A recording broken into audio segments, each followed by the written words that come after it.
So the journey that's led to this exhibition has been long and fascinating, spanning 10 years and occurring both at the Melbourne Studio School and independently at each of the artists' studios. I've had the good fortune to play some part in this process and to witness the developing styles of Mary, Chandra and Tony. So it's been quite a privilege. Okay. Three of my favourite people. As long as you pay me for it later. So actually what I want to do is to talk about each of the artists, and I want to tell you a humorous story about each one. It'll be sort of a gentle roasting. It won't be uncharitable, or it won't be. We can tell you that. So we'll start with Chandra. Chandra, in her other life before painting, was a clinical nurse consultant and head of department at a large Melbourne hospital. Always interested in painting, her first experiments began with pastels, oil paint and then watercolour. Now, I think Chandra has a real gift with watercolour, and I'm not sure of the date of this top one over here, but I figure that's an early one, is it? Yeah. So there's a translucency that you get with watercolour. It's very, very difficult discipline to master. You know, a lot of people try it and then give it up. You can't correct, you've got to get it right the first time. So this has a translucent quality, and which Chandra's been able to transport into her acrylic works, into her later work. So the translucency of those early watercolours now find a place in her latest acrylic works on display tonight. In the many years I've known Chandra, the subject of abstraction has preoccupied her artistic thoughts. More than once. In the early days before she had transitioned fully from more traditional forms, she would often ask about the nature of abstraction. And she would get me aside and she would say, "Now, Richard, can you please explain to me the meaning of abstraction, and can you also tell me if I have any abstraction in my work?" So what is abstraction? Well, one of my explanations went probably something like this. A work of art is said to be abstract when there is an absence of identifiable forms. Yet somehow these forms and shapes imply a poetic recognition beyond just simple decorative splashes of paint. So there has to be some resonance there. And I think if you're in this territory, particularly of this painting here of Chandra's, which I think is absolutely beautiful, it's a real tightrope. You know, do these splashes of paint resonate beyond just splashes of paint, or is there just something else there? It's very, very easy as an artist to hang meaning off figuration. It's a lot more difficult to make sense of the language of abstraction. Anyway, Chandra seemed happy with this explanation, and in response came up with a new word to describe this condition. It's a non-medical condition. Who knows what it is? Abstractification. I shouldn't have laughed that loud. So. What is it? Does my work have any? Is it contagious? And if not, where can I get some?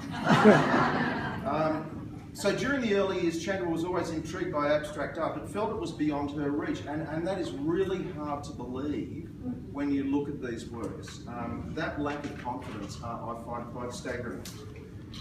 So we see it demonstrated very clearly in the painting entitled Mockingbird, which is this one over here.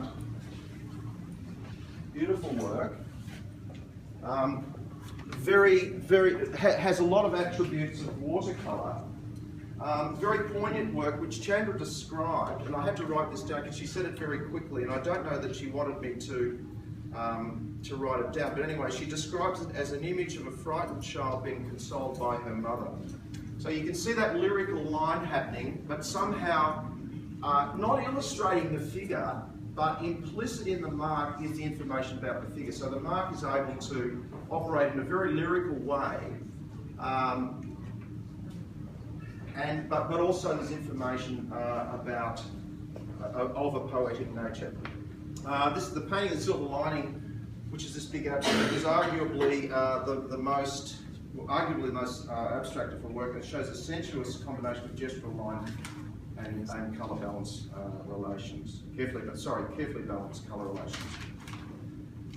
Okay, Mary. You told me to, you're pretty nice. Are you ready? No, well, just before I talk about Mary's work, I want to clear up the rumour that on very, very rare occasions, Mary arrives late.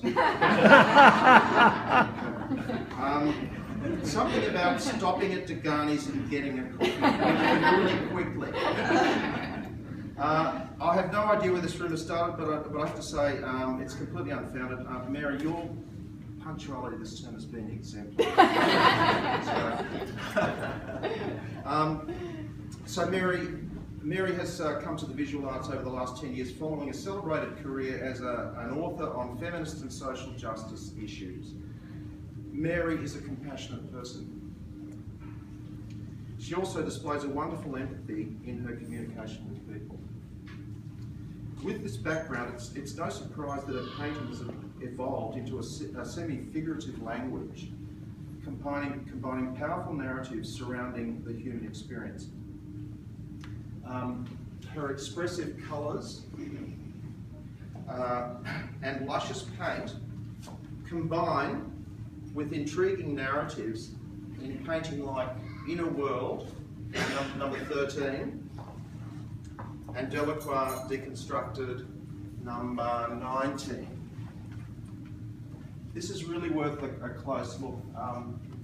It so tightly and carefully handled just the dexterity and the way she's juxtaposed these cut shapes. This is a collage, by the way. And these beautiful textures. I was knocked over by this painting. I think it's just beautiful. Well, it's a painting and a collage, both. This is interesting. Mary's work does not illustrate a story. Rather, it incorporates human presence, personal history, and landscape. The work hints at elusive narratives fused with the more formal considerations of process and composition. Herein lies an important balance point, because a powerful story must still work pictorially. That's the big thing. You've got to make a picture. Okay, you cannot support it by reams of theoretical justification. The justification has to be within the frame, and it certainly is in these pictures.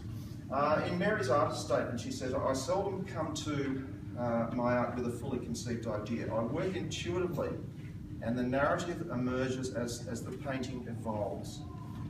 Her image has its genesis in earlier but eclipsed layers. These paintings reward frequent revisiting. Tony Lee. I must say at the outset that there's much affection for Tony within our group. We love Tony. We love his warmth and generosity, his engaging wit, and his methodical approach to making art. However, he can be incredibly stubborn sometimes. Where's Barb? Where is she? Especially on the when it comes to figure painting. Part of our practice at the Melbourne Studio School is to draw and paint the figure from observation, and then use this information to make work away from the life class using memory and imagination.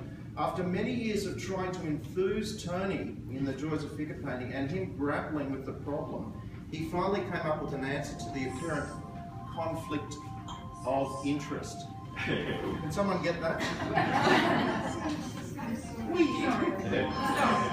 Very sorry.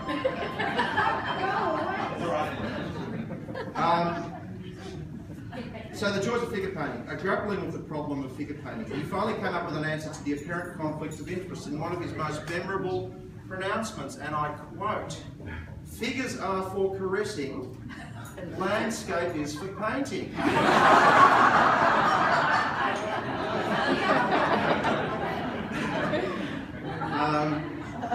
Gorgeous. I had no comeback, obviously.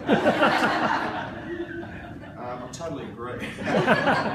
A distinguished and now retired professor of biology, Tony has had a long-standing interest in the landscape and how to read its many features.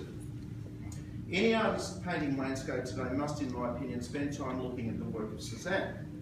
Tony has studied Cézanne's method over many years and incorporates those insights into his own original work.